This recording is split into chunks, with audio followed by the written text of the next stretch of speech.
Eu gosto de aplaudir Jesus, sabe? Deixa eu começar o assunto que nós vamos falar aqui hoje pelo seguinte caminho. Teve um momento aqui que foi, os adolescentes vieram, alguns jovens vieram aqui à frente. Esses adolescentes, jovens que, com o chamado queimando pelo ministério, e sumiu. Tecnologia tem esses negócios, né? Pera aí, gente. Ah, deixa quieto. Vai atrapalhar. Deixa quieto. Nós temos que estar preparados para algo. O desafio da igreja nesses nossos tempos, o desafio da igreja moderna, é enorme. Por quê? Porque essa igreja, ela precisa... Olha Mateus 24. Mateus 24, Jesus responde a uma indagação dos discípulos. Os discípulos perguntam: quais são os sinais da sua vinda e quais são os sinais da consumação dos séculos? Mateus 24, 3. Era uma indagação deles. Jesus começa falando sobre algumas coisas que apontam como sinal da vinda dele e para o fim de tudo. Começa falando de guerras, ele fala de fome, ele fala de terremotos. Mas aí no versículo 8 ele diz: mas isso é só o princípio das dores. Não é o fim, é só o começo das dores. Aí no versículo 9, ele dá mais um passo, ele aprofunda mais, falando sobre agora os sinais e a consumação, o fim. O que vai acontecer? Versículo 9: sereis atribulados, vos matarão, sereis odiados de todas as nações por causa do meu nome. Isso nós vivemos hoje, de uma forma muito clara. Ser um cristão hoje é você ser indesejado. Teve um tempo que era interessante você dizer que era um crente, um evangélico da igreja tal. Você era recebido até com um certo, respeito. Olha, poxa, que bom, saber que você está indo para a igreja. Era, uns 20 anos atrás era assim. Hoje, se você disser um Deus te abençoe para alguém, você vai perceber que a comunicação não verbal das pessoas mudam. Em alguns ambientes. Mudam. Por quê? Porque existe todo um ambiente demoníaco por detrás desses movimentos progressistas, ideológicos que nós vemos por aí. Então hoje você ser um cristão, um homem de Jesus, é você ser inimigo aqui. No Brasil, não estou falando de missões transculturais não, aqui no Brasil. Entra numa universidade federal lá, senta lá e abre a Bíblia para você ver uma coisa. Vai lá, senta lá e abre a Bíblia, não fala com ninguém, só abre a Bíblia e fique lá. E você vai ver como você vai ser, assim, altamente discriminado. Mas tudo bem, não fique bravo com isso não. Não se incomode com isso. Por quê? Porque o nosso Senhor disse que isso é uma bem-aventurança. Mateus 5,11: bem-aventurados sois quando por minha causa vos injuriarem, perseguirem e mentirem e disserem todo mal contra vós. Então ser tratado assim, além de ser uma profecia, Mateus 24, 9, também é uma bem-aventurança. A pergunta é: você está pronto para isso? Você está pronto para enfrentar esse ambiente? Ontem nós falamos de maturidade, não foi? Porque a ideia é trazer esse ambiente. Você está pronto para pertencer a esse ambiente e continuar sendo luz? Porque você não pode destilar mágoa, raiva, ira, revanchismo. Você não pode. Você tem que continuar manifestando o quê? Graça de Deus. Expressões do Espírito Santo. Fruto do Espírito Santo é um testemunho de quem te guia plenamente, não relativamente. Princípios espirituais não são relativos, princípios espirituais são absolutos. Claro que a gente vive um tempo de relativismo hoje. A verdade é relativa. Não, princípios espirituais são absolutos. Então, um homem de Deus, uma mulher de Deus que nasceu de novo, ele tem que ser absolutamente guiado pelo Espírito Santo. E esse homem guiado pelo Espírito Santo, essa mulher guiada pelo Espírito Santo, deve expressar. Gente, não existe uma laranja com meio gosto de laranja e meio gosto de tomate. Você pega uma laranja, vai chupar laranja. Começou é laranja, mas no primeiro já tá com gosto de tomate essa laranja aqui, ué. Aí no final tá com gosto de gueroba. Não, tem como um negócio desse? Então como é que eu tenho gosto de amor, gosto de alegria, gosto de paz, mas eu não tenho domínio próprio para lidar com situações difíceis? Eu não tenho mansidão para lidar com um irmão mais fraco, mais simples na fé, que está começando agora. E aí? Aí você fica parecendo o suco do Chaves. Suco do Chaves. O que é o suco do Chaves? É suco de quê? Suco de tamarino. Que tem gosto de... E que tem cor de... É isso aí, nós somos o suco do Chaves. Não, se você é guiado pelo Espírito Santo, é absoluto. A mesma característica expressa amor vai repercutir junto com o domínio próprio, junto com a mansidão, junto com a bondade, junto com a benignidade, junto com a fidelidade. Por quê? Porque é um absoluto. E isso é fundamental? É fundamental. Por quê? Porque essa expressão de característica do Espírito Santo na nossa vida, que são as 9 características de Gálatas 5:22, elas são o testemunho de algo muito importante. Qual o testemunho? Que você é filho de Deus. Você só é filho de Deus se você for plenamente guiado pelo Espírito Santo. Romanos 8,14. Romanos 8,14 é textual. Então, nós temos que suportar esses ambientes de perseguição, de rechaçamento. Versículo 10, muitos vão se escandalizar, vão odiar uns aos outros. Então, agora vamos lá, deixa eu voltar para o assunto, senão eu vou para uma outra e depois eu demoro voltar. O mundo que nós estamos vivendo hoje é muito difícil. E essa dificuldade do mundo lá fora, nós estamos evangelizando esses homens e essas mulheres com essas dificuldades para virem para cá. É isso que nós estamos fazendo, é isso que nós queremos fazer. Porque o versículo de número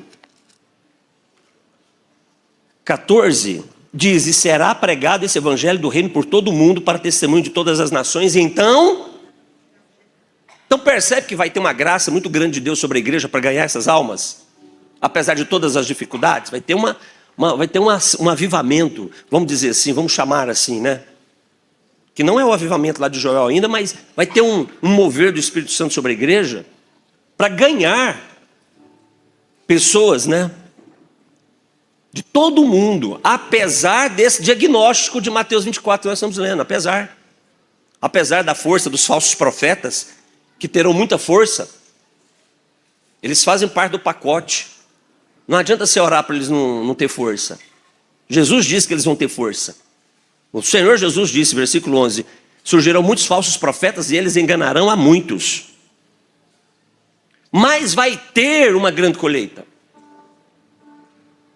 Essa colheita está acontecendo em pequenas escalas agora, mas ela vai vir assim avassaladora. E aí tem um detalhe, que isso tem a ver com os adolescentes, eu vou chegar lá. Irmãos, vão vir pessoas com muitos problemas, e nós precisamos estar prontos para lidarmos com esses problemas. Problemas que nós não fomos treinados nos nossos seminários, pastor Ney. Nós não fomos treinados nos nossos seminários teológicos.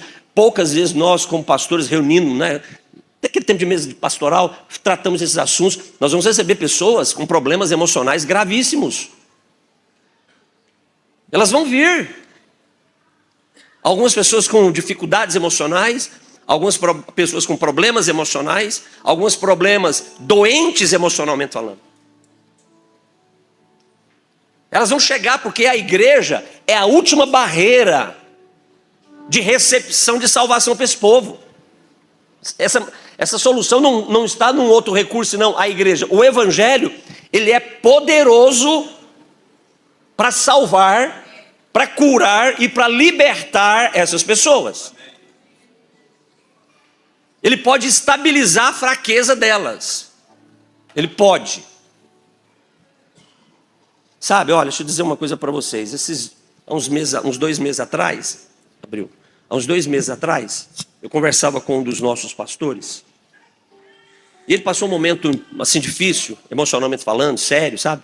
Isso exige muito dele. Ele se cobra muito porque ele não queria ter essa fragilidade emocional. E isso sempre pega e tal. Porque sim, todos nós temos uma área de fragilidade.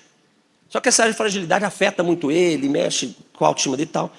E eu fui conversar com ele novamente, e na hora que eu estava conversando com ele, o Senhor me deu um discernimento. Porque ele, pastor Ney, na adoração, esse menino é um negócio esquisito, sabe? Você conhece pessoas que quando vão adorar, vão dirigir um momento musical de adoração, parece que acontece um negócio muito diferente? Não tem isso? Existem pessoas que assim, ela pega um violão, ela bate uma nota no violão, blém. Parece que os anjos tudo vem, desce. Parece que aí depois, aí o próprio Jesus desce lá também para ficar sentado lá daquele moço. Não tem um negócio assim? Vocês já perceberam isso em algumas pessoas? Porque o Senhor, sei lá, ele gostou dessa pessoa, o que eu vou fazer? Mas ué, não é? Ele gostou, ué.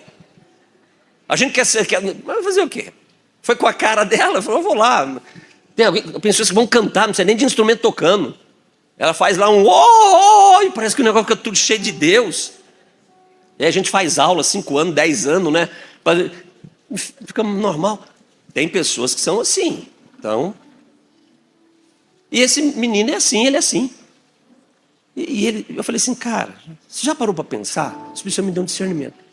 Que essa fraqueza emocional que você está vivendo aí, você precisa encontrar um lugar em Jesus para você sofrer ela com Jesus.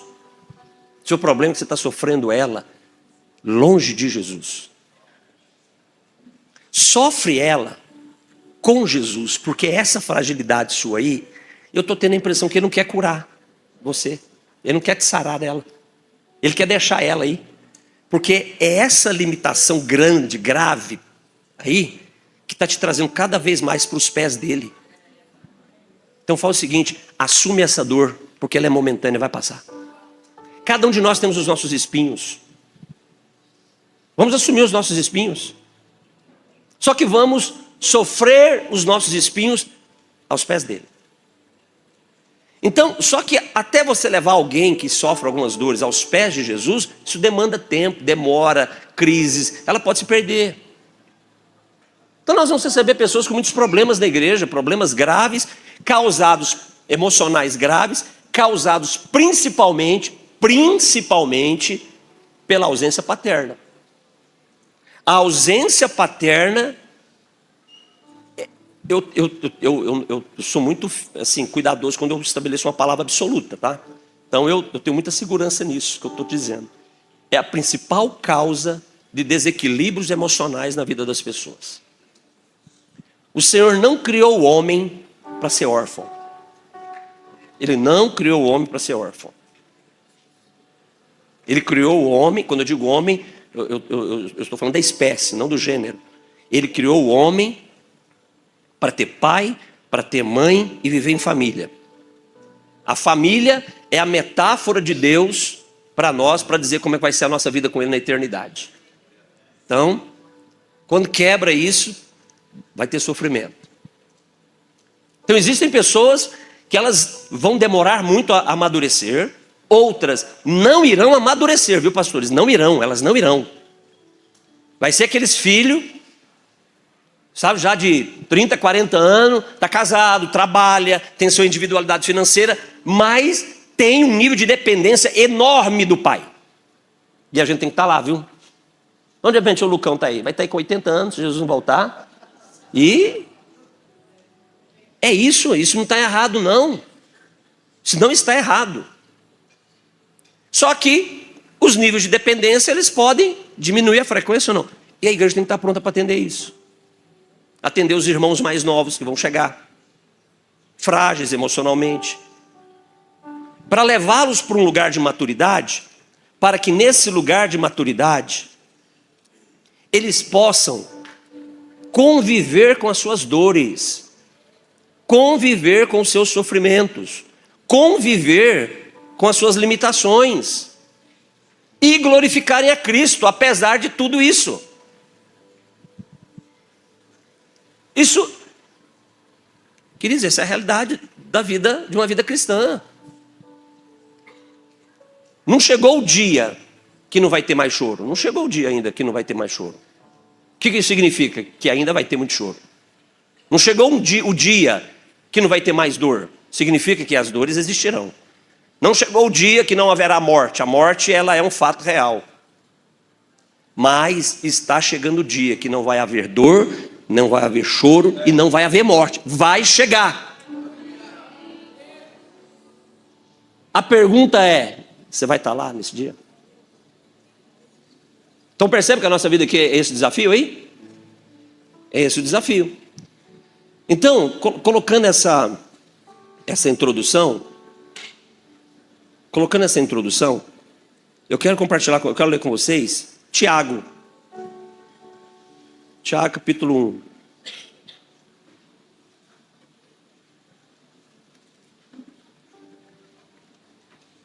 Então nós estamos vivendo um tempo que nós vamos receber pessoas com muita dificuldade. Nós temos uma frase lá, pastor Ney, com o nosso presbitério: não transforme dificuldade em problema. É complicado. Porque parece que a dificuldade significa problema. Não é. Dificuldade é uma dificuldade.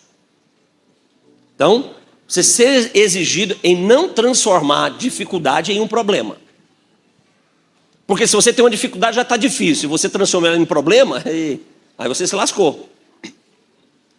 E a igreja é esse ambiente propício para você transformar a dificuldade em problema. Como contornar isso? Como criar essa resiliência? Essa aptidão para ser a igreja que vai responder. E é a proposição de hoje de manhã. Ser essa igreja que vai responder com a voz do céu para esse mundo perdido. Porque as dificuldades vão vir. Elas vão entrar aqui dentro. Casamentos destroçados, jovens abusados emocionalmente, abusados fisicamente, eles vão entrar, eles vão estar vindo. Famílias, e olha a complexidade, famílias totalmente comprometidas na credibilidade do respeito familiar, da confiança familiar, famílias, marido fazendo, tem criança, essas bagunças aí que vocês sabem, A3, A4, vão chegar na igreja, eles vêm como família, irmão, que loucura. Filhos abusados chegando com essas famílias, e parece tudo bonitinho, né? Porque quando arruma, põe uma roupa passada, passa um gel no cabelo, fica todo mundo bonito, mas por dentro aqui tudo destroça. Elas vão chegar. E como nós vamos lidar com esse povo? Porque eles precisam do céu como a gente precisa. Tiago nos ensina um pouquinho sobre isso. A gente vai ficar aqui só em 2, 3 versículos aqui. Tiago, esse Tiago aqui, ele foi o meio-irmão de Jesus, não foi o apóstolo que escreveu, por causa da data. O Tiago apóstolo não pode ter sido o autor dessa carta, porque ele foi morto alguns anos antes da carta ser escrita. Então, bem provável que esse Tiago aqui seja um meio-irmão de Jesus. E aqui já é o bonito, né? Alguém da família se expressando com autoridade em relação à igreja. Porque tem uma marca, né? O profeta não tem honra na sua casa? Não. Quando é guiado, governado pelo Espírito Santo, o Senhor constrói esse caminho de relevância. Nós temos que ter relevância na nossa casa. O marido tem que ter relevância na sua casa. O marido, quando se levanta como um homem bíblico, a sua esposa e os seus filhos se inspiram nesse homem. Uma mulher, quando ela se levanta com o caráter de uma mulher bíblica, o seu marido e os seus filhos são influenciados por essa mulher. Então esse Tiago, que era da família de Jesus, escreveu esse livro extraordinário que fala sobre coisas da vida rotineira, da vida comum. E olha como começa o livro. Olha como começa a fala dele. Tiago, servo de Deus, servo do meu Senhor Jesus Cristo. Olha o currículo que ele dá. Então Tiago, agora ele está enviando uma carta, ele precisa chamar a audiência para a carta dele. Alguém trabalha com tráfego aqui, digital? Pois é, você precisa construir audiência. Mas olha como é que ele constrói a audiência. Ele não coloca o currículo dele. Eu sou meio irmão de Jesus, eu caminhei com o Senhor Jesus, eu vi ele ressuscitando. Não. O currículo desse homem é o seguinte: eu sou servo de Jesus.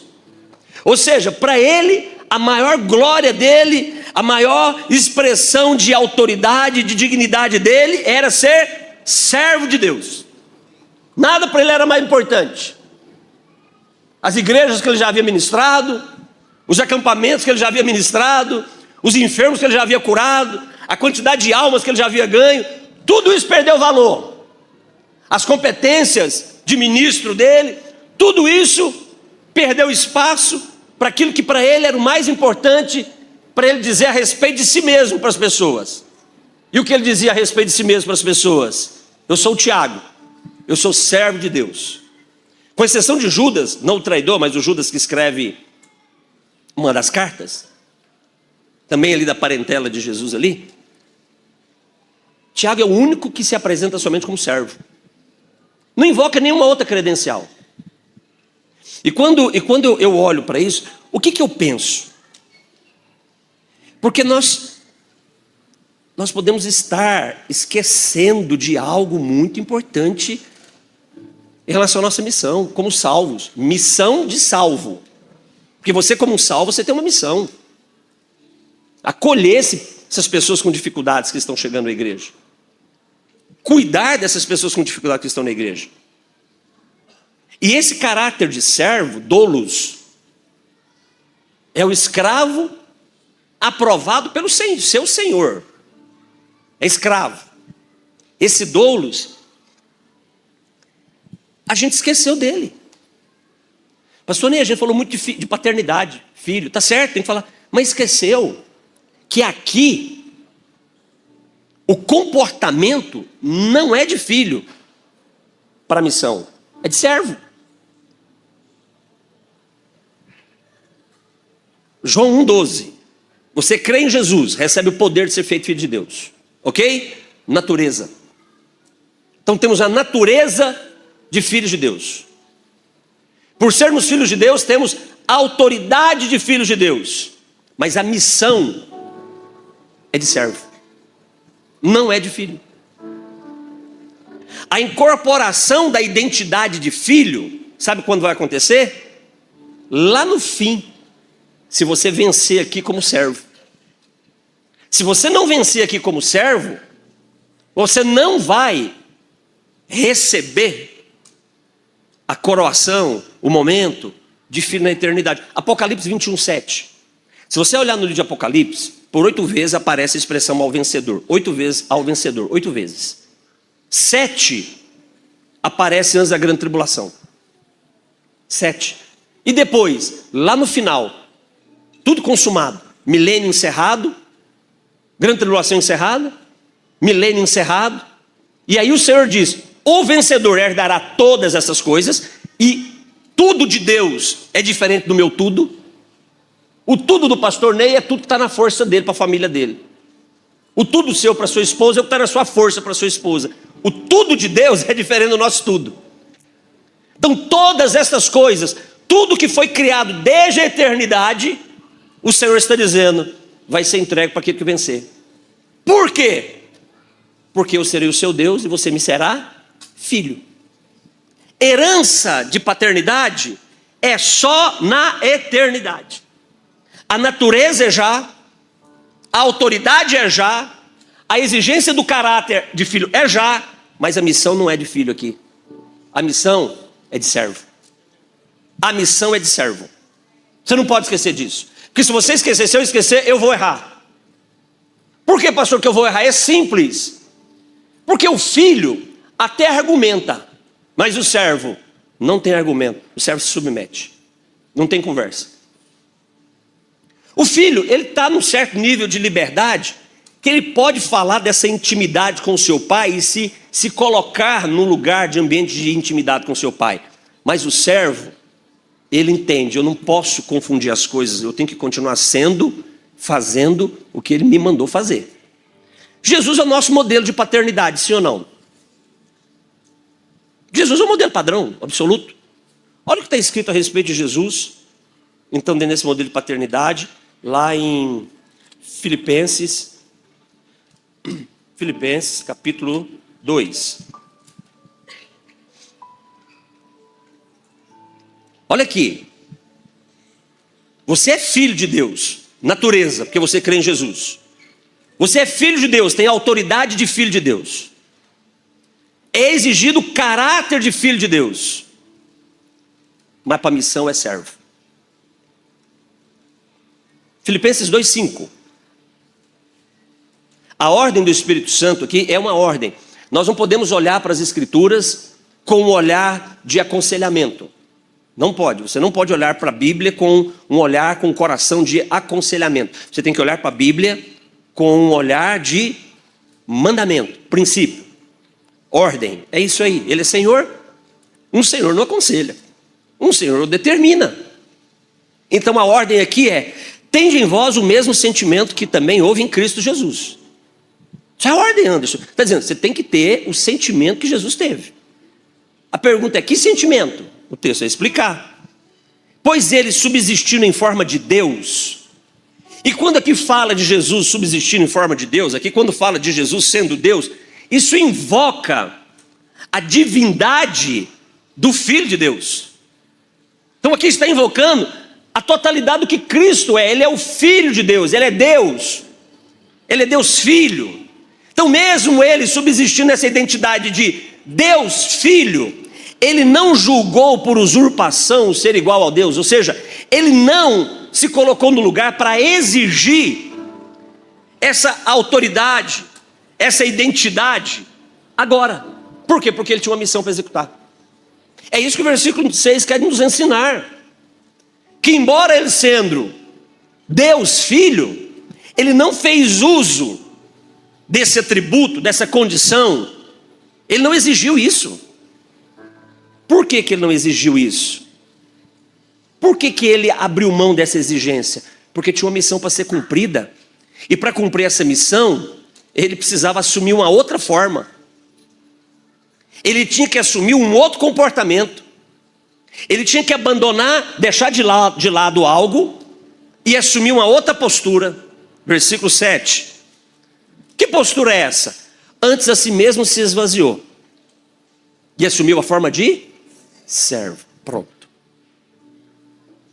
Para cumprir o que o Pai deu na mão dele, ele tinha que escolher não fazer uso dos atributos divinos de Filho de Deus que ele tinha. Ele escolheu não fazer. Escolher não fazer uso daquilo que o Senhor depositou em nós para glorificar o nome dele é muito difícil. Vou contar uma história para vocês rápida. Em 1999, nossa igreja nasceu em setembro de 99. Em outubro de 99, eu e Gigiana fomos para Minas Gerais participar do Encontro com Deus. Lembra? Você já foi no Encontro com Deus também, né? Nunca foi, não? Poxa, foi liberto, foi livre, foi preservado? Não, mas é bênção, eu estou brincando, é bênção, é bênção. A gente teve uma experiência importante, né? E hoje a gente sabe fazer isso com muita saúde. Fui para o Encontro com Deus, né? Cheguei lá, pastor, a igreja recém-inaugurada, imagina, eu parecia um sabiá. Quem conhece sabiá aqui? Quem já ouviu sabiá cantando? Sabiá, quando vai cantar, ele estufa o peito assim, não é? É ou não é? Estufa o peito e canta, só que o canto sabiá não dura mais que 5 segundos. E ele pensa que é bonito. Então eu cheguei nesse encontro com Deus parecendo um sabiá. Pastor, recém-inaugurado da igreja e tal. Aí fui pegar meu crachá no negócio lá. Falei assim, ó, o nome do senhor, eu falei, pastor Clodoaldo Massagli. Ele falou assim, Clodoaldo Massagli. Pegou e me deu um crachá, estava a etiqueta no crachá escrito Clodoaldo Massagli. Eu olhei aquilo, irmãos, eu me senti ofendido. Me senti desrespeitado. Me senti assim, poxa, eu sou um pastor. Voltei lá com o crachá e falei assim, irmã, deve ter algum erro aí. O que foi, pastor? Não, porque aqui, você colocou meu nome aqui. Eu fiz isso, irmãos. Eu fiz isso. Parece feio, né? Mas a gente tem que contar o que a gente faz de feio para a gente não fazer de novo, né? Então, assim, a irmã colocou aqui no meu crachá Clodoaldo Massagli. Eu sou pastor Clodoaldo Massagli. O nome está errado. Aí disse, pastor, perdoa. Aí eu tirei o crachá, né? Tirei o crachá, deu para ela. Ela pegou um outro crachá, escreveu P. Clodoaldo Massagli. Eu olhei. P é abreviação, Pedro, Paulo, Procópio, não. Eu fui lá, olha só o ridículo, irmãos, ridículo. Peguei a caneta no crachá e completei PR. Clodoaldo Massagre. Aí pus o crachazão aqui, ó, todo bonitão. Fui para a primeira ministração, já tomei uma arrebentada. No outro dia de manhã, peguei o crachá, dei uma arrebentada nele, pus no bolso e toquei o barco. Sabe o que é isso? É muito difícil você abrir mão de algo que o Senhor depositou em você. Nós temos esse problema do Senhor depositar algumas coisas em nós e a gente fala, não, agora é meu, eu amo mais do que Ele. Isso acontece com alguns líderes que amam mais a obra de Deus do que o Deus da obra. Isso é um problema. Existem pessoas que têm dificuldade de lidar quando ele é remanejado de um lugar para outro no ministério, quando é dito, não, meu irmão, você não precisa abrir o culto hoje não. Você ficou a semana inteira orando para abrir o culto, né? Se consagrou para abrir o culto, para fazer uma oração de poder, de fogo ali. Aí chegou e aí foi desnecessário. Isso mexe com a gente. Mas está aqui. Porque para o Senhor, o que era mais importante não era o filho dele estar aqui para salvar. O mais importante era o servo dele estar aqui para salvar. Então esse é o desafio. Jesus é o nosso padrão de paternidade. E ele se tornou, assumiu uma forma de servo, tornando-se semelhante de homens, reconhecido em figura humana. A si mesmo se humilhou. Porque a carreira do servo é essa, se humilhar. Então aqui, eu tenho que incorporar, eu tenho que encarnar o caráter do servo para fazer o que o meu Senhor me ordenou, que é o meu Pai. Eu tenho que encarnar o comportamento do servo, embora filho eu seja. Mas eu só vou assumir a plenitude do comportamento de filho lá na eternidade. Aqui, sou cuidado como filho, protegido como filho, guardado como filho, mas trabalho e sirvo como servo. Você está pronto para isso? Olha o que Jesus fala. Eita. João 4. João 4, versículo 34. Olha o que Jesus fala em João 4, 34.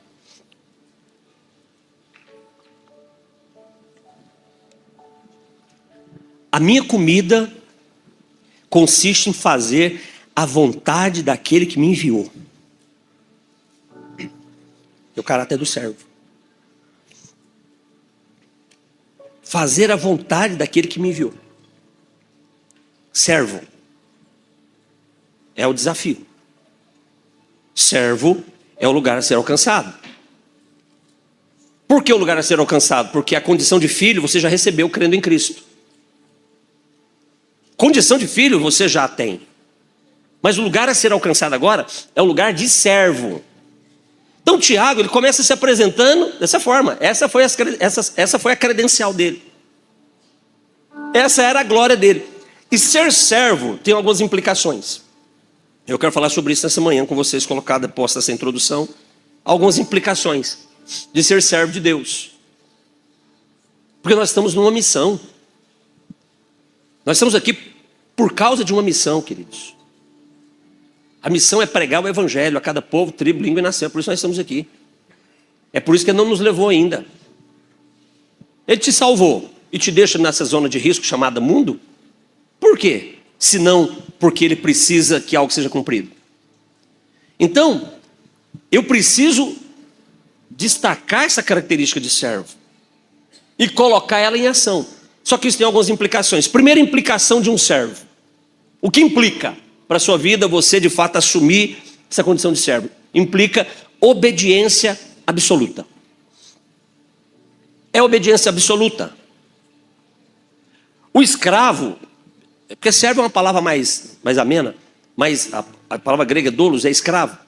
O escravo não reconhece outra lei. Não tem discussão. Não tem outro valor.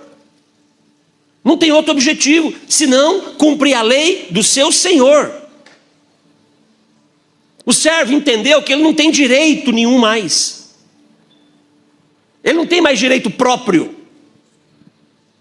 Ele entendeu que agora ele é possessão absoluta do seu Senhor. E ele está ligado a esse seu Senhor por uma obediência totalmente inquestionável. É isso que implica ser servo. Então, o meu Senhor é meu possuidor, Ele me possui.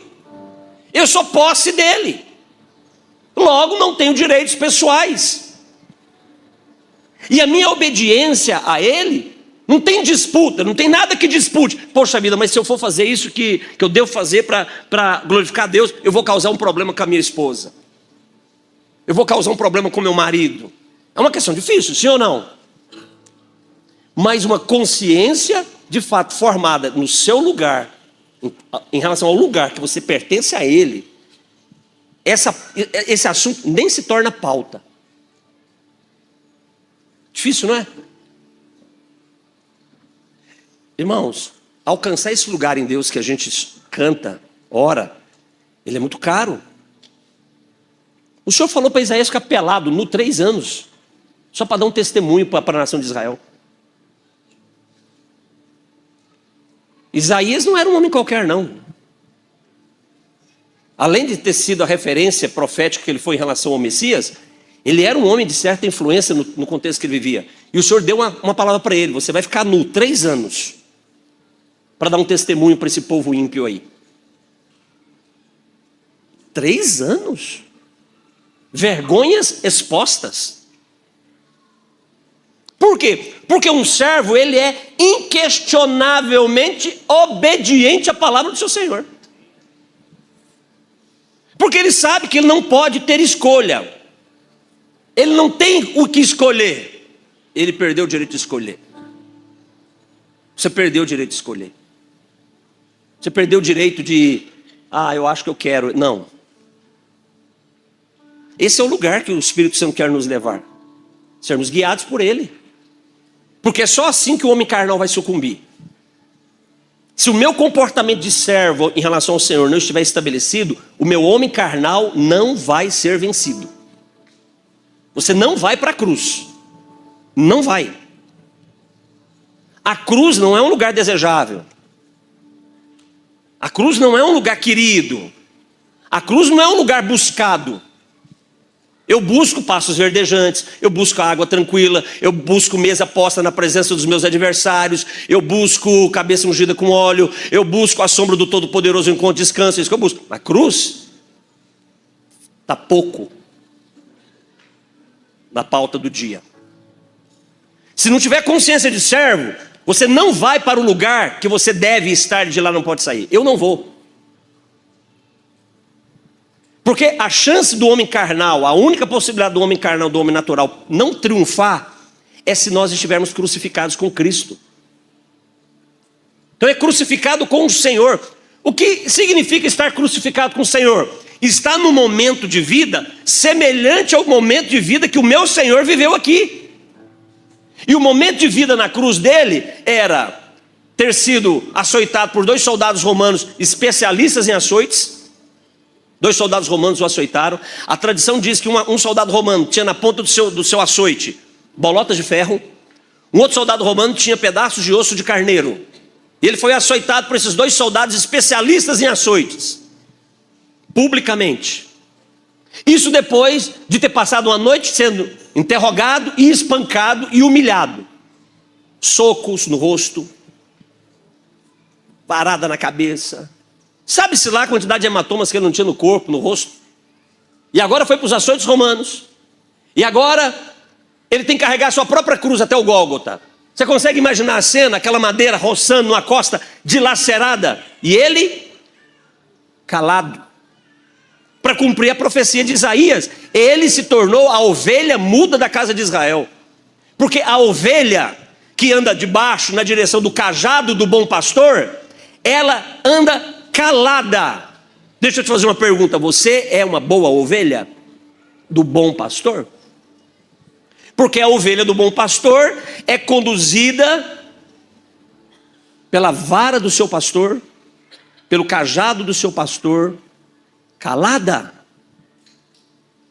Ela vai para o matadouro calada. Esse é o caráter de servo de Jesus. A cruz era o destino dele. A cruz não era surpresa para ele. A cruz era o final do contrato. A cruz era o final da obediência, da submissão aqui. A cruz é o que determinava quando ele deixaria de ser servo e assumiria o lugar dele novamente de filho do Altíssimo. Então, se você não enfrentar, não assumir a sua cruz, você não vai assumir o seu lugar de filho de Deus na eternidade. É uma sequência. O servo aprovado aqui é quem vence. E quem vence aqui, recebe lá. 8 vezes no livro de Apocalipse é o vencedor. 7 é na grande tribulação. Antes da grande tribulação. Então você vence aqui resistindo, para vencer lá, recebendo herança. Então ser servo implica em obediência absoluta. Segundo lugar, o que implica ser servo? Segundo lugar, ser servo implica humildade absoluta. Humildade. Essa é a palavra para o homem. Humildade é a palavra para um homem e para uma mulher que não pensa mais em privilégios, mas pensa nos seus deveres. O servo não pode pensar em privilégio. Não, eu sou o pastor Clodoaldo. Não, vem aqui, pastor, tem um lugar de honra ali para o senhor ali. A gente gosta disso. E é importante, eu penso que o reconhecimento é importante, eu só não posso exigir esse lugar. Aí é um problema. Honra não se exige. Honra não se exige. A honra que é exigida não é honra, é dominação. Isso é algo muito perigoso. Hoje nós vivemos uma cultura de honra na igreja complicada, onde pessoas estão exigindo honra. Ah, mas está escrito na Bíblia, honra quem tem honra. Ô miséria, nem lê o contexto direito para falar sobre isso. Vai lá, lê o contexto desse negócio direito antes de você invocar esse versículo aí. Então, ser servo implica humildade absoluta, onde esse homem, essa mulher entende que ele não pode pensar em ter privilégio, mas ele tem que pensar nos seus deveres acima de qualquer coisa. É nos seus deveres. Ele não tem direitos, ele tem obrigações. É a obrigação que nós temos. Porque eu sou servo. Minha obrigação é servo, estou aqui para servir. Eu tenho que servir para algo. Porque servindo para algo, sem a menor sombra de dúvida, eu estarei servindo alguém para a glória de Deus. Porque o alvo são as pessoas. O servo, ele honra a Deus e serve as pessoas. O servo glorifica a Deus e ama as pessoas. Então, implica humildade absoluta. E esse servo é um homem, é uma mulher que perdeu a sua identidade. Deixei de lado. Para servir o que Deus quer.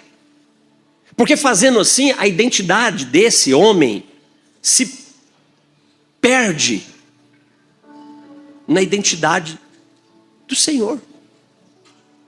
Fazer o que Ele quer. Então você não é conhecido mais pelo sermão que você prega. Você é conhecido pela palavra de Deus que fluiu através de você. Você se perdeu. Você não é conhecido pelo adorador, pelo músico que você é. Não, você é conhecido pela presença da glória de Deus que acontece porque você se permitiu ser usado pelo Senhor. Percebe que a gente vai sumindo? Vai sumindo, sabe? Vai desaparecendo. Esse é o objetivo, esse é o alvo de um servo. Ele perder, deixa eu te dizer uma coisa, a mensagem que Jesus pregava, Jesus foi um pregador. Jesus foi um pregador, você não pode esquecer disso. Jesus foi um pregador e dos brabos. A mensagem de Jesus apontava para o pai dele, para o amor do pai dele. Era para o amor do pai dele. E ele dizendo, e eu estou aqui para representar o amor do meu pai para morrer por vocês. Jesus não falava de si, invocando a glória que é dele desde a eternidade. Mas Jesus falava de si, dizendo, eu sofrendo, padecendo, por causa de vocês, mas para atender a vontade do meu pai. Então, de certa forma, quando Jesus fala do serviço dele, a glória fica com quem? Com o pai. Isso não era problema para Jesus, não era problema para ele, sabe por quê? Porque ele sabia, e ele orou quanto a isso, né? Ele diz, pai, Que eles vejam, naquele grande dia, a glória que o Senhor me deu. Ele sabia que tinha uma glória para ele lá, aqui não. Jesus sabia, não, aqui não tem glória para mim aqui. Aqui para mim é cruz, aqui para mim é humilhação, aqui para mim é serviço, aqui para mim é modelo. Aqui para mim é entrar, sentar na mesa, está todo mundo sentado na mesa, e eu sou o maior da mesa, eu levantar da mesa, cingir o meu lombo e lavar os pés de cada um deles. Esse é o meu serviço. Esse é o meu trabalho. Não tem glória para quem lava os pés.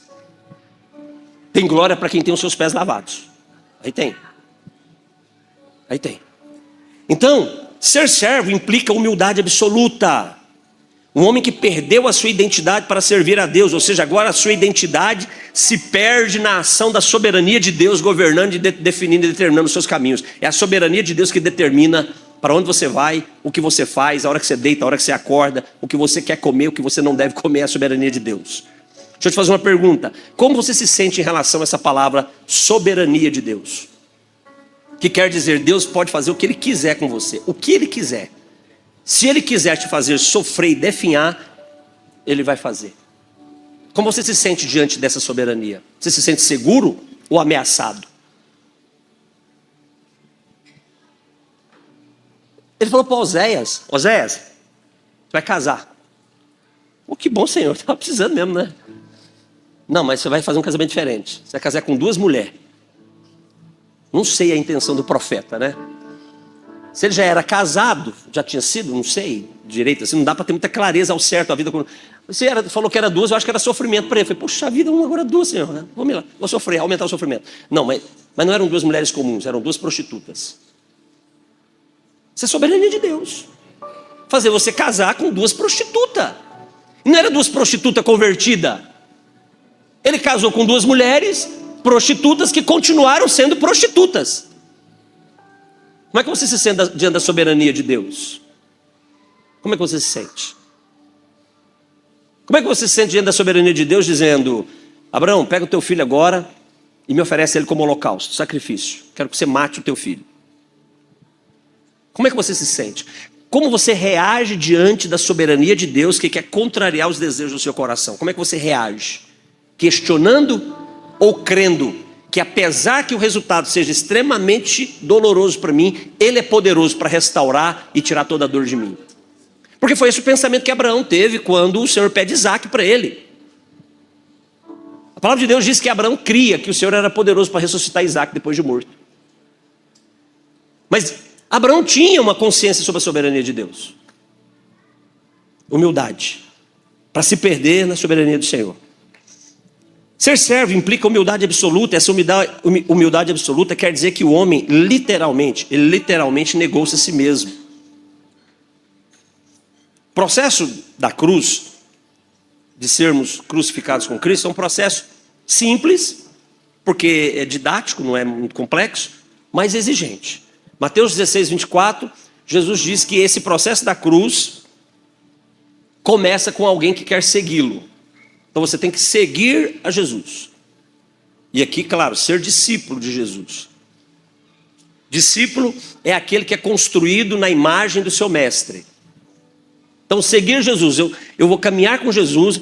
Imagina, Jesus à sua frente e Jesus projetando uma sombra.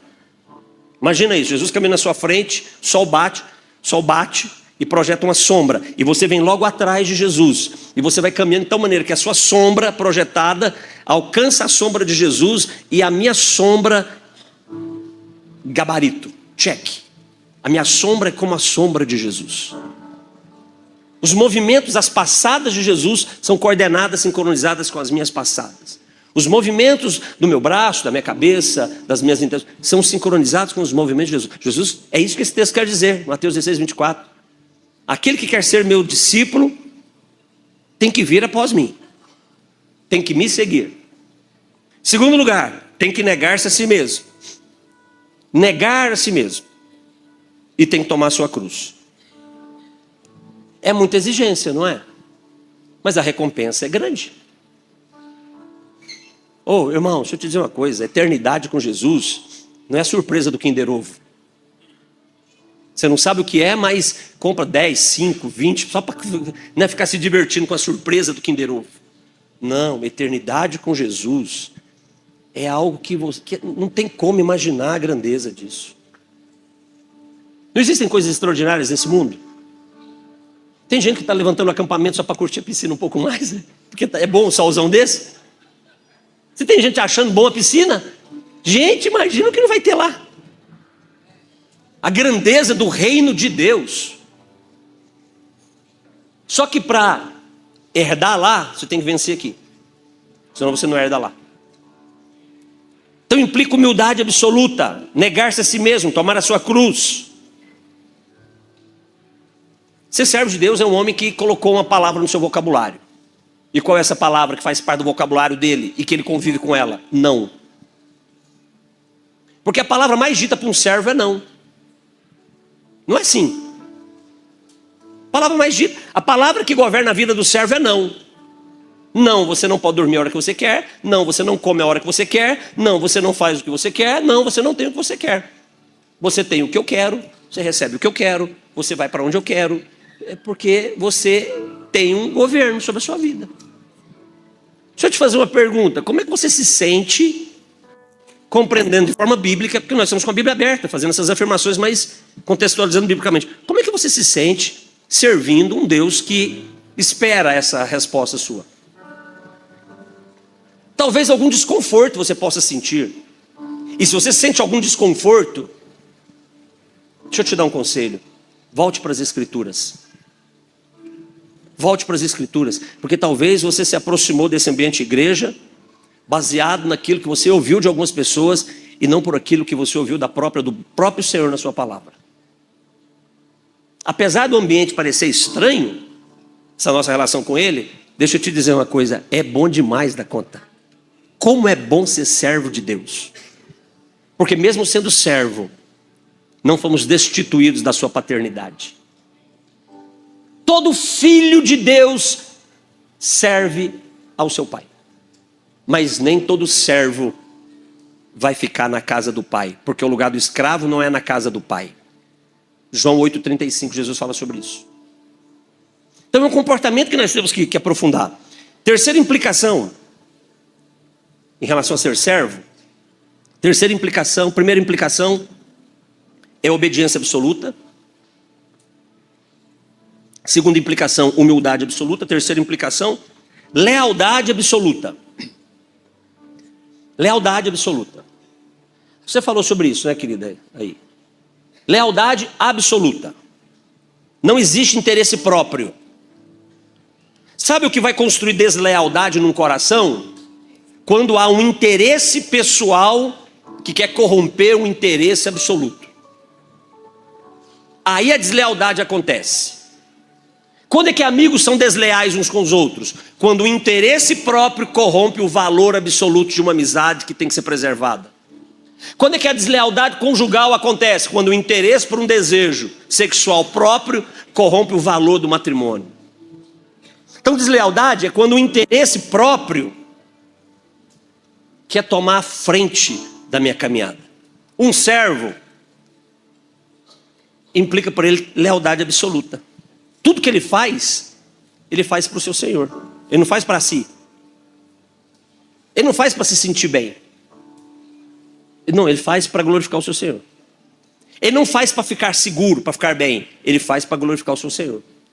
Então, essa lealdade ela é absoluta, porque agora a vida desse servo, ela se move em função do seu Senhor. Ou seja, os ganhos desse servo, do que ele faz. Então, ele ministra, ele adora, ele prega, ele lava o auditório, ele faz a comida na cozinha, ele ajuda no estacionamento dos carros, ele, sabe, tudo isso.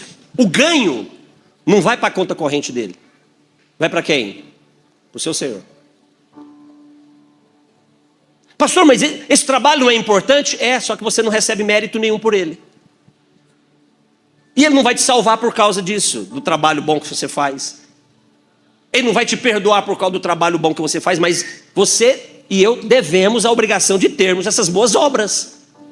Temos o dever de ter boas obras. Só que não há mérito nenhum em nós por causa das boas obras. Olha que coisa linda. Isso mexe ou não mexe com o homem carnal? Porque o homem carnal, ele quer mérito. O homem carnal, ele faz o que é bom para ter mérito. Ele faz o que é bom para ter autoafirmação. Ele faz o que é bom para ter autorreconhecimento. Autorreconhecimento. Não é nem dos outros primeiro, é ele dizer, poxa vida, eu sou o cara. Eu sou o cara. Um dia me perguntaram, pastor, quem o senhor era sem Jesus? Eu disse, eu sem Jesus? Eu era um miserável de um pecador. E hoje com Jesus, continuo sendo miserável. Alcançado pela graça, amado por Deus e perdoado por Jesus. Mas continuo sendo miserável. A pessoa não gostou muito do que eu falei. Não, mas o senhor é um filho de Deus. Pois é, um miserável que recebeu essa identidade de filho por causa da graça dele, porque valor nenhum havia. Ah, mas vá para a Bíblia, o apóstolo Paulo diz, miserável homem que sou. Aliás, a palavra que Paulo usa ali, pastor, é uma palavra muito mais dura do que miserável no original. É uma palavra feia. Quando eu era criança no Goiás aqui, se a gente falasse essa palavra em casa, a mamãe cortava a gente na cinta. Que era a palavra desgraçado. É o que Paulo está dizendo. Miserável. Ah, mas eu me arrependi. Meu irmão, nem o arrependimento que você produziu, que você expressou, o arrependimento que você expressou, é seu. Você acha que quando você ficou quebrantado, chorou, ah, meu Senhor, eu estou arrependido dos meus pecados, esse arrependimento que você produz, que eu produzo, para Ele nos perdoar e nos salvar, não é nosso, é dele. Olha o que diz Romanos 2,4. Ou você despreza a riqueza da sua bondade, tolerância, longanimidade, ignorando que é a bondade de Deus que te conduz ao arrependimento? Não tem valor moral em mim e você para nos arrependermos, não. Não há valor moral, não há valor ético, não há valor nenhum que nos leve ao arrependimento. É a bondade dele, é a longanimidade dele. Ele vem e nos abraça com a bondade dele. E quando ele nos abraça com a bondade dele, ele vai nos levando para Cristo. E em Cristo ele quebranta-nos e nos abençoa com a graça salvadora dele. Você está entendendo o quanto que é importante essa consciência de servo? Porque aí nós vamos nos colocar no nosso devido lugar. Temos a natureza de filho, temos a autoridade de filho, receberemos a herança de filho, mas aqui temos uma missão. Servo dele. Então ser servo, esse escravo, implica a lealdade absoluta. Quarta implicação para nós encerrarmos. Quarta implicação.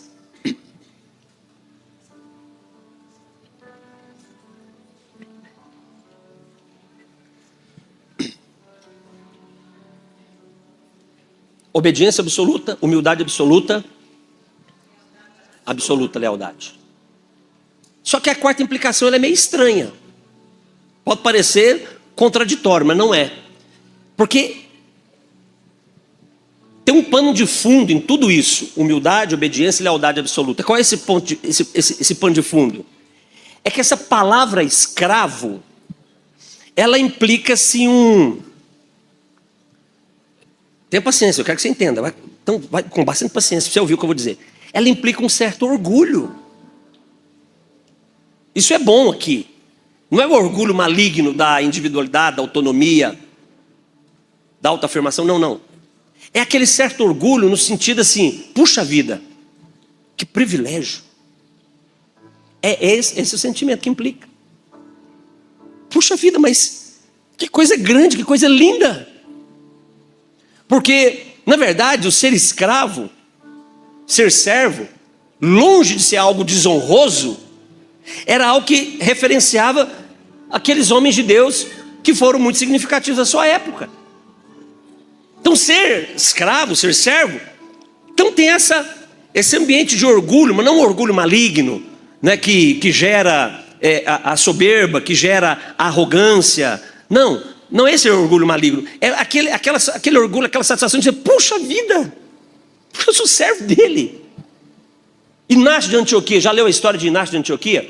Inácio de Antioquia foi pastor da igreja lá em Antioquia. Sabe a igreja de Antioquia que Paulo, Barnabé ficaram lá um ano, ensinou os irmãos, construiu um testemunho de cristãos, aquela história toda? Foi uma igreja muito importante da história da igreja.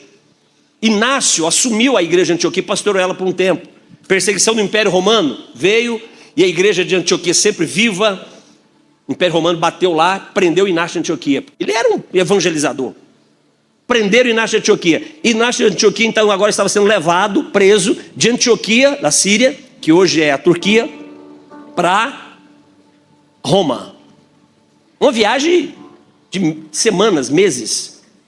A igreja ficou sabendo, Inácio de Antioquia era um homem muito querido pela igreja. E os irmãos começaram a se mobilizar, orar a favor de Inácio de Antioquia, orar pela libertação dele, orar pela preservação da vida dele, porque ele ia ser morto em Roma, ele estava indo para Roma para ser morto. E a igreja começou a se mobilizar e orando. Chegou a notícia para Inácio de Antioquia, na peregrinação dele, por martírio dele, que a igreja estava orando para ele ser liberto, ser livre da morte.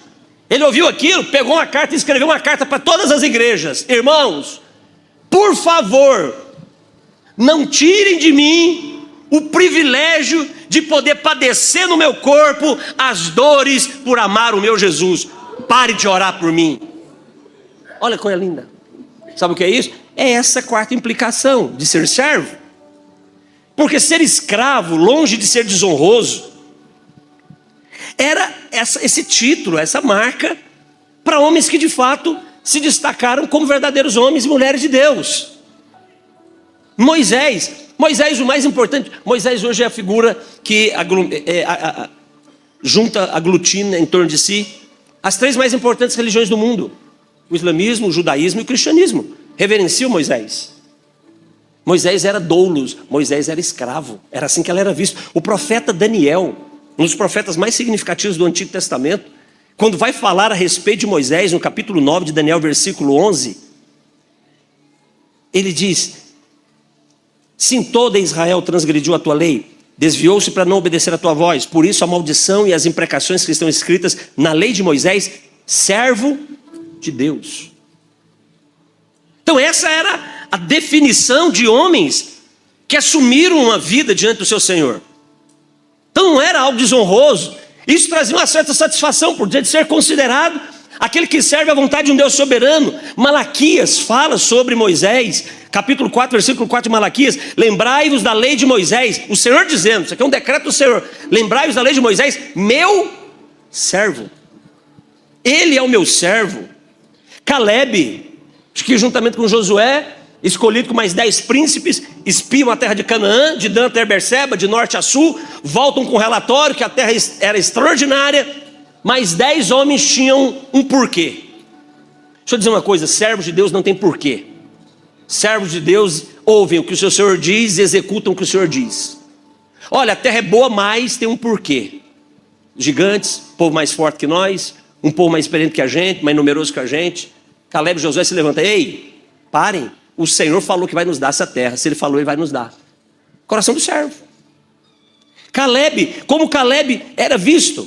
Caleb era visto como um servo de Deus. Números 14, 24. Porém, o meu servo. Percebe que o Senhor tem esse prazer de chamar homens abnegados, entregues. Ele tem esse certo prazer de detalhar isso. Caleb, meu servo. Moisés, meu servo. Percebe isso? Isso não é por acaso. Tudo que sai da boca de Deus não é por acaso. Tudo que sai da boca do Senhor tem uma intenção. Tudo que sai da boca do Senhor é para construir força naquilo que Ele afirma.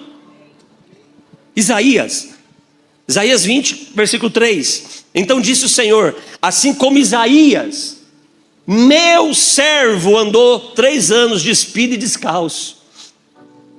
Olha como é que ele define o caráter do profeta por fazer o que ele ordenou. Isaías, meu servo. Queridos, escravo, servo, doulos, era a característica, era o título que todos os profetas do Antigo Testamento eram conhecidos. Todos os profetas do Antigo Testamento eram conhecidos como servos. Jeremias 7, 25. Desde o dia em que vossos pais saíram da terra do Egito até hoje, enviei-vos todos os meus servos, os profetas. É isso aí. A única grandeza que um cristão de fato pode aspirar na sua vida, sabe qual é? É a grandeza de ser escravo, servo de Deus e do meu Senhor Jesus Cristo. Foi assim que Tiago começou a carta que ele escreve. Porque essa era a maior referência que ele podia dar de si mesmo. Essa era a fala que fazia sentido para a vida dele. E que ele tinha escolhido definir a vida dele. Então eu estou me definindo como servo de Deus e do meu Senhor Jesus Cristo. E agora eu quero falar de algumas coisas importantes para vocês. E ele escreve essa carta. Esse mundo está esperando eu e você, que somos cartas abertas para serem lidas.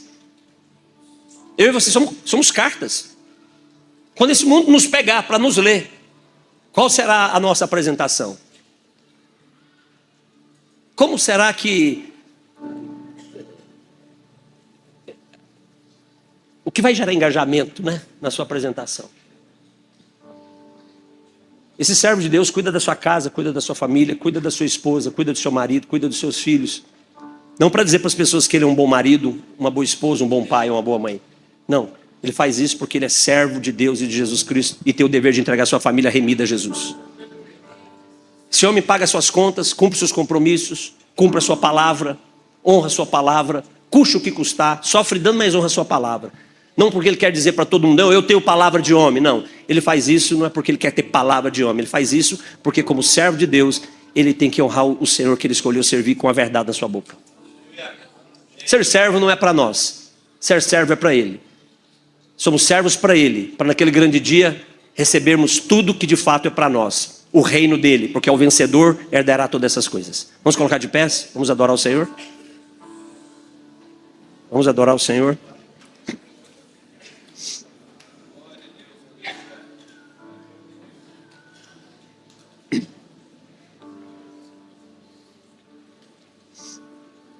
Nós não sabemos quando Jesus chegará. Sabemos que ele chegará de repente. Nosso Jesus, ele vai chegar de repente. Quanto menos imaginarmos, o nosso Senhor estará chegando. Menos imaginarmos, ele chega. E para nós entrarmos nesse tempo de adoração, eu quero fazer uma pergunta para você. Como o nosso Senhor vai nos encontrar quando ele chegar no de repente dele? Porque ele vai nos encontrar de uma forma ou de outra, em algum lugar, fazendo algo, falando sobre algo. Imagina, vocês dois ontem lá, naquele momento de comunhão, né? Um momento ruim, não é? Mas faz parte da nossa vida comum acontecer isso. Ou então a gente lá jogando dominó aí. Rapaz, eu acho que ia ser estranho, né? Se bem que eu ia falar, Senhor, o Senhor falou que era para ser o vencedor, então estamos aqui bem, né? Então beleza, então estava valendo. Como o Senhor vai lhe encontrar quando ele vier? Deixa eu te mostrar aqui na Bíblia como Jesus gostaria de te encontrar. Como ele gostaria de te encontrar. Mateus 24, versículo 45. 24, 45. Quem é, pois, o servo fiel e prudente, a quem o Senhor confiou os seus conservos para dar-lhes o sustento a seu tempo? Somos nós aqui, irmãos. Está chegando a multidão que Jesus quer que nós cuidemos deles. Ela está aí. Nós precisamos alcançá-las. Quem é o servo fiel, que é prudente, a quem o seu Senhor confiou os seus conservos para lhes dar sustento ao seu tempo? Versículo 46. Bem-aventurado é aquele servo a quem o seu Senhor, quando vier, o achar fazendo assim. Bem-aventurado é quando o seu Senhor vier e nos encontrar fazendo aquilo que ele colocou na minha mão para fazer. Cuidado com as distrações. Cuidado com as brincadeiras sem sentido, fora de hora. Cuidado. Até as nossas brincadeiras e distrações precisam ser distrações e brincadeiras de servos de Deus, para glorificar o nome dele, amém? Vamos adorá-lo? Feche os teus olhos. Vamos adorar o nome daquele que é Senhor, daquele que é santo, daquele que é bendito. Toma-me, rendido estou.